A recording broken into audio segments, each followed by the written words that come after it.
आणि यानंतर आता तुम्हा आम्हा सगळ्यांना विचार करायला लावणारी बातमी आहे। लग्नासाठी मुली मिळत नसल्यानं बुलढाणा जिल्ह्यामध्ये 2 तरुणांनी आयुष्य संपवलंय। ग्रामीण महाराष्ट्रात निर्माण होणाऱ्या या सर्वात मोठ्या सामाजिक समस्येकडे या घटनेनं पुन्हा एकदा लक्ष वेधून घेतलंय। पाहूया। लग्नासाठी मुली मिळत नसल्यामुळे बुलढाण्यात 2 तरुणांनी आत्महत्या केल्याची धक्कादायक बातमी समोर आली आहे। माहितीनुसार हरीशचे वडील 2 ते 3 वर्षांपासून लग्नासाठी मुली पाहत होते, मात्र गरीब परिस्थितीमुळे मुलगी द्यायला कोणी तयार नसल्यानं हरीश वानखेडेनं टोकाचं पाऊल उचललं। सोबतच्या मित्राचं लग्न झालं, पण शिक्षण करूनही नोकरी नाही आणि नोकरी नसल्यामुळे लग्नही होत नाही।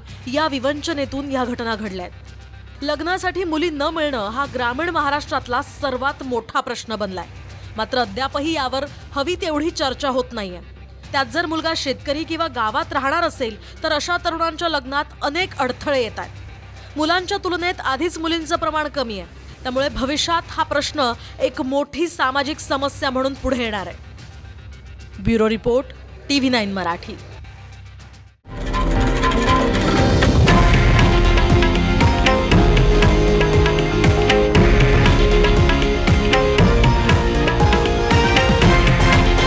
हे आहे देशातील नंबर 1 न्यूज नेटवर्क आणि आपण पाहत आहात TV9 मराठी, एकमेव।